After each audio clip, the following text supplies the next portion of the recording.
bueno que nos acompaña en una emisión más de Noticiero RNA Edición Internacional.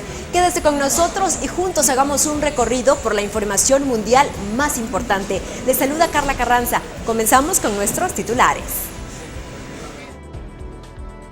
Legisladores estadounidenses aprobaron un presupuesto de emergencia migratoria de más de 4.000 millones de dólares, mientras México y Estados Unidos siguen trabajando para manejar la creciente llegada de migrantes a la frontera.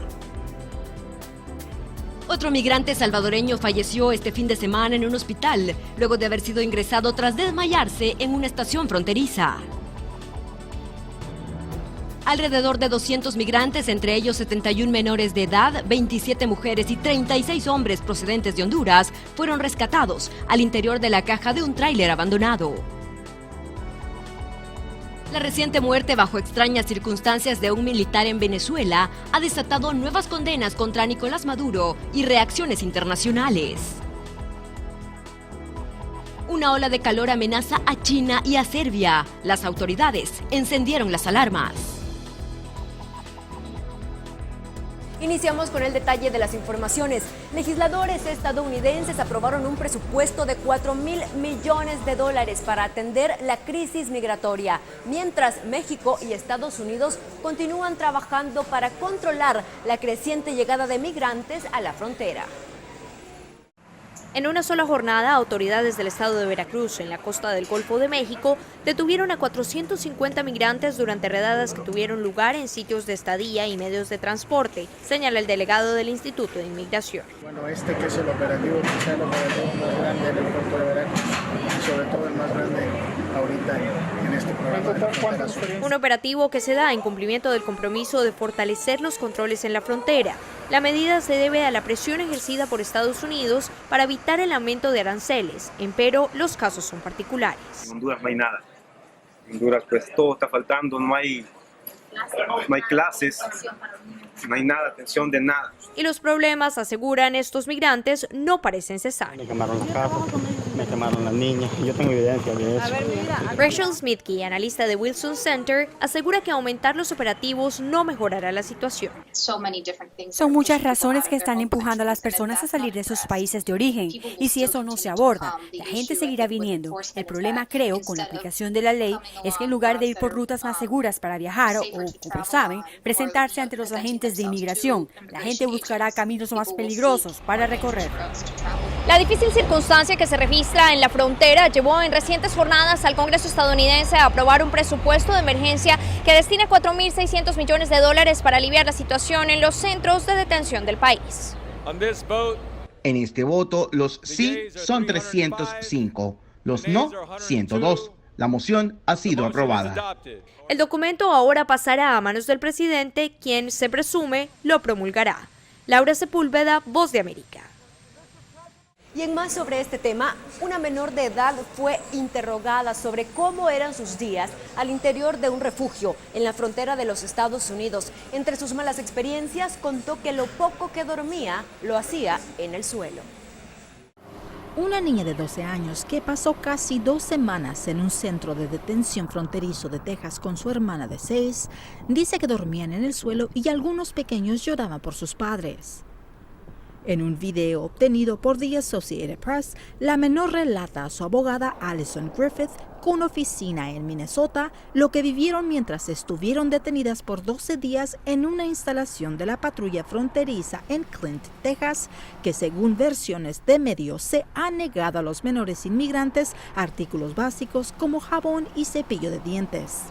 La identidad de la pequeña está siendo protegida para respetar su privacidad y no poner en peligro su caso de inmigración. Sobre cómo estuvo el centro de detención. No le daban poca comida, unos niños que no se bañaban, no los bañaban, los trataban mal, allí donde estábamos, eran malas con nosotras. La abogada Taylor Levy, con oficina en El Paso, quien trabajó con la familia de la menor, dijo que la niña y su hermanita fueron separadas de su tía cuando llegaron a Estados Unidos el 23 de mayo. Esa tía sigue detenida. ¿Y ahí gritaron a veces los oficiales? Sí, hay unos niños como la edad de mi hermana, lloraban por la mamá y el papá, lloraban por la tía y le hacían falta. Adolescentes y niños deben permanecer solo 72 horas detenidos, pero debido a las demoras de gran escala en el sistema, quedan en esa condición varios días o semanas. ¿Y dónde dormían? ¿Dormían en camas? Dormían en puro piso. Oh, ¿les dieron cobijas o no? Solo una cobija lo daba. ¿Y era suficiente para que pudieran aguantar el frío? No, unos niños enfermos, que ayer le decía que lo llevaran al hospital, pero no lo llevaban. La abogada Levy dijo que la madre de las niñas escapó de su esposo abusivo, llegó a Estados Unidos hace 4 años y solicitó asilo.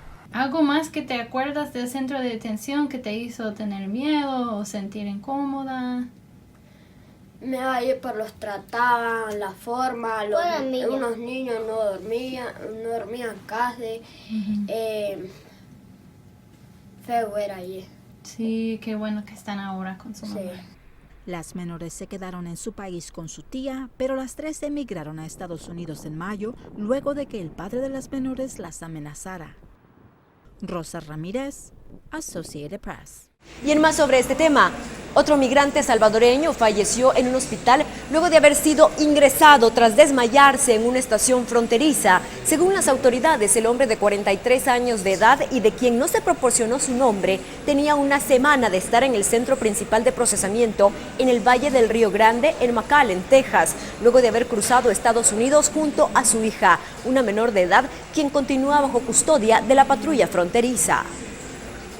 Y en más sobre este tema, alrededor de 200 migrantes, entre ellos 71 menores de edad, 27 mujeres y 36 hombres procedentes de Honduras, fueron rescatados al interior de la caja de un tráiler abandonado a la altura del municipio de Osuluma por parte de elementos de la Secretaría de Marina de México. Las víctimas fueron atendidas por equipos de rescate y ambulancias, brindando atención médica a quienes estaban críticos de salud.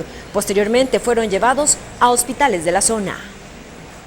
Y continuamos en México, solo que pasamos a temas políticos. El presidente Andrés Manuel López Obrador celebró el aniversario de ganar la presidencia de México con un mitin frente a miles de seguidores. En un discurso en la Ciudad de México, López Obrador habló sobre su historial desde que asumió el cargo, hablando de su reducción en el gasto gubernamental y la estabilidad financiera. En su época como presidente, el izquierdista López Obrador ha sido considerado como más fiscalmente conservador que cualquiera de sus predecesores desde la década de 1950. Estamos de regreso con ustedes. Profunda preocupación ha manifestado el secretario general de la Organización de las Naciones Unidas respecto a la muerte de un militar que estaba bajo custodia en Venezuela. La organización ha pedido una investigación minuciosa sobre los hechos. La muerte del capitán de corbeta Rafael Acosta Arévalo no dejó indiferente a la comunidad internacional, la cual reaccionó inmediatamente para condenar el acto y pedir la verdad sobre la muerte del militar encarcelado el 21 de junio. El vocero del secretario general de las Naciones Unidas, Stefan Dujarric, contestó a una pregunta de La Voz de América respecto a la cuestión. El secretario general está profundamente preocupado por los informes que rodean la muerte del capitán Rafael Acosta mientras se encontraba bajo custodia. Pide a las autoridades venezolanas que emprendan sin demora una investigación independiente y que lleven a los responsables de la muerte del capitán Acosta ante la justicia. También Michelle Bachelet, la alta comisionada de la ONU para los Derechos Humanos, comentó la muerte de Acosta e invitó a las autoridades venezolanas a tratar a los otros encarcelados con dignidad y humanidad sin que sufran torturas. Bachelet visitó recientemente Venezuela y el viernes presentará los resultados de su visita en un informe. Estoy conmocionada por la presunta tortura del capitán Acosta Arévalo y porque el trato al que fue sometido mientras estaba en custodia puede haber sido la causa de su muerte. Recuerdo a las autoridades venezolanas que son responsables de la vida y de la integridad física y psicológica de todas las personas privadas de libertad. El Departamento de Estado de Estados Unidos condenó la muerte de Acosta y afirmó, y citamos, que este último acto de barbarie de Maduro debe llamarnos a la acción.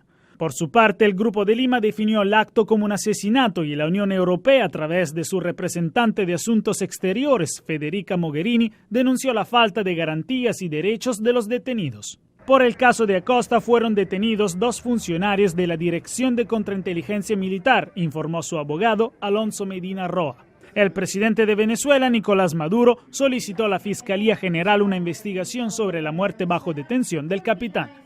Jacopo Luzzi, Voz de América.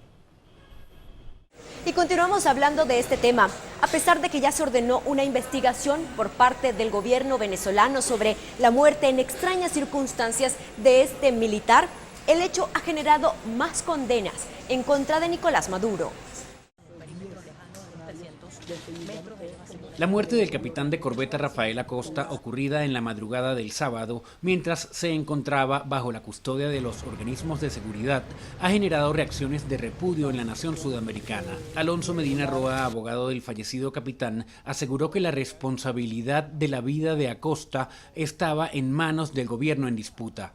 Bueno, no hay discusión alguna que el capitán Acosta Arévalo estaba bajo la protección del Estado, bajo la custodia del Estado. Y por mandato constitucional, por mandato de los acuerdos internacionales, era el Estado el llamado a garantizar la vida y la seguridad del capitán Acosta Arévalo, como la seguridad de todo y cada uno de los presos. Roa relató cómo se encontraba el capitán previo a su muerte. Porque los rasgos de tortura eran alarmantes, al extremo que no tenía capacidad de movilidad, no tenía movilidad en las piernas. En ese contexto, el legislador opositor Edwin Luzardo rechazó el asesinato del capitán Acosta y destacó que no se puede acudir a ningún diálogo con el gobierno en disputa del país de manera ingenua. Lo primero que se suma a la gran cantidad de asesinatos perpetrados por este régimen a través de estos 20 años, pero que tiene una significación especial en el sentido de que ni los militares de este país se salvan. El presidente en disputa del país, Nicolás Maduro, entre tanto, solicitó al fiscal general de la República, Tarek William Saab, una completa y exhaustiva investigación para esclarecer la muerte de Rafael Acosta Arévalo, quien estaba imputado por actos graves de terrorismo, sedición y magnicidio en grado de frustración.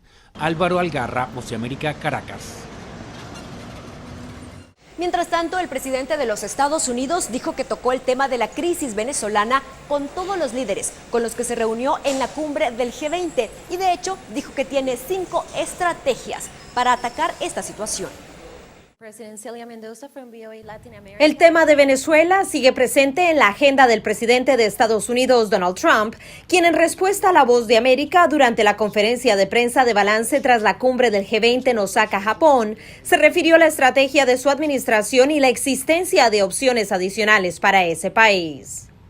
Tengo 5 estrategias diferentes que podría cambiar en cualquier momento, pero mientras tanto, les estamos ayudando desde el punto de vista de la ayuda, dándoles tanta ayuda como podamos. Cuando La Voz de América indagó acerca de la conversación que tuvo con Vladimir Putin en relación a Venezuela, indicó que están siguiendo muy de cerca la crisis en ese país y dejó entrever que una acción militar sería menos evidente. Tenemos muchas cosas preparadas y tenemos que hacer algo. No queremos hacer nada porque no queremos involucrarnos hasta el punto en que usted puede estar pensando. Pero tenemos muchas alternativas. Tenemos 5 alternativas diferentes para Venezuela. Pero no dio detalles acerca de cuáles eran estas opciones. Sin embargo, dijo que en la reunión con el presidente ruso Vladimir Putin habían hablado acerca de Venezuela, pero que no era exclusivamente el único mandatario con el que había tocado el tema de ese país sudamericano que, según él, está en una difícil situación, y también indicó que veía que Nicolás Maduro cada vez tenía menos poder y era más débil. Y Maduro lo está haciendo muy mal, obviamente. No está funcionando, no está funcionando. Celia Mendoza, Voz de América. Y continuamos con más información. La Comisión Permanente de Derechos Humanos de Nicaragua ha solicitado apoyo para el proyecto bipartidista del TPS en favor de los nicaragüenses, y también a los nicaragüenses naturalizados ya en los Estados Unidos le han solicitado que pida apoyo a los legisladores de ambas cámaras. La continuidad del conflicto sociopolítico en Nicaragua ha motivado a que se impulsen vías de alivio inmigratorio para los ciudadanos de ese país que están sometidos a la vigencia de un estatus de protección temporal en Estados Unidos que caduca en 2020. Bipartidistamente, los congresistas Mario Díaz Balar y Donald Chalala están tratando de introducir en el Congreso de los Estados Unidos para dar un TPS legislativo. La Comisión Permanente de Derechos Humanos de Nicaragua afirma que se trata de un proyecto de ley que apenas se ventila en el Congreso y que requiere del apoyo de legisladores de ambas cámaras, pero también de los nicaragüenses naturalizados en Estados Unidos para que insten a sus representantes en el Poder Legislativo. Y solicitamos a las autoridades del Congreso y del Senado que otorguen este TPS para todos nuestros hermanos. Por otra parte, esta organización con sede en Nicaragua, Costa Rica y Miami ha solicitado al secretario general de la Organización de Estados Americanos, Luis Almagro, una respuesta más contundente que ayude a aliviar la crisis nicaragüense, un conflicto que ya ha percibido la comunidad internacional. El señor Almagro pareciera que solo está leyendo, como dije anteriormente, el informe que le llega de parte del gobierno de Nicaragua. Parece que no está leyendo los informes que nosotros le estamos presentando constantemente. En la reciente asamblea de la OEA en Medellín se resolvió pedirle al gobierno de Ortega que retome las negociaciones con la oposición y que permita el ingreso al país de organismos internacionales de derechos humanos. Todo ello en un plazo de 75 días. José Parralete, Voz de América, Miami. Gracias por continuar con nosotros. Nos vamos hasta China, donde las autoridades activaron la alerta naranja debido a la ola de calor que está amenazando a varias ciudades y provincias. De hecho, en algunos lugares, la temperatura de la superficie del suelo alcanzó hasta los 60 grados centígrados.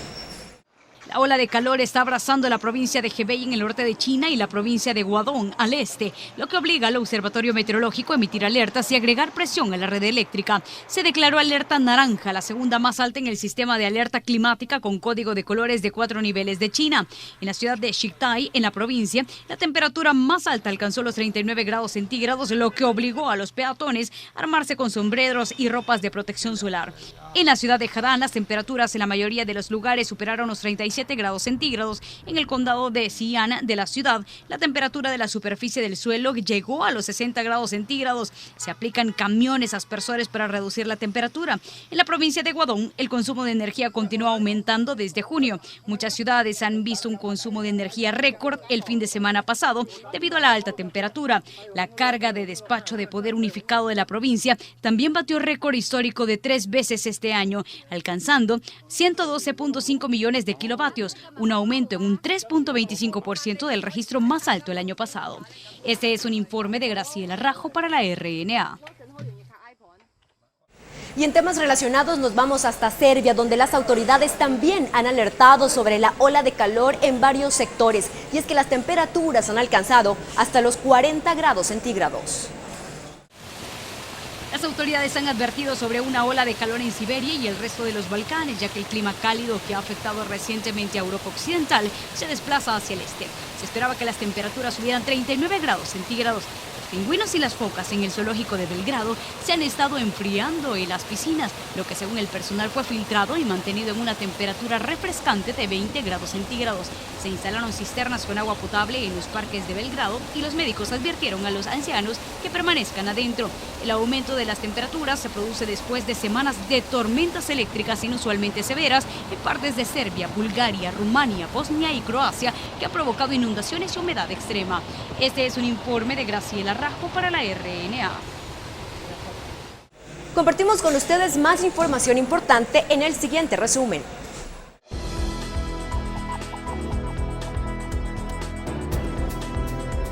El máximo diplomático de Estados Unidos en Hong Kong dijo que Estados Unidos está decepcionado al ver la violencia en un complejo de oficinas de gobierno, pero agregó que era optimista sobre el futuro del territorio. Habló con cientos de líderes empresariales y funcionarios en Hong Kong y Estados Unidos en una celebración del Día de la Independencia. Las fuertes lluvias monzónicas en el oeste de la India dejaron al menos 27 personas fallecidas, mientras que los meteorólogos advirtieron sobre más lluvias. Al menos 18 personas murieron y otras 66 resultaron heridas cuando un muro de 10 metros que demarca un bosque urbano se derrumbó durante la noche en Mumbai, dijo la policía. La OPEP selló el martes un pacto de cooperación a largo plazo con Rusia, extendiendo una asociación establecida desde hace 2 años para combatir el aumento del petróleo estadounidense que ha afectado al poder de fijación de precios del cartel, dijeron funcionarios de la OPEP. Las 14 naciones productoras de crudo de la Organización de Países Exportadores de Petróleo y un grupo liderado por Rusia de 10 países también completaron un acuerdo de 9 meses para frenar la producción de petróleo en un total de 1.2 millones de barriles por día. Este es un informe de Graciela Rajo para la RNA.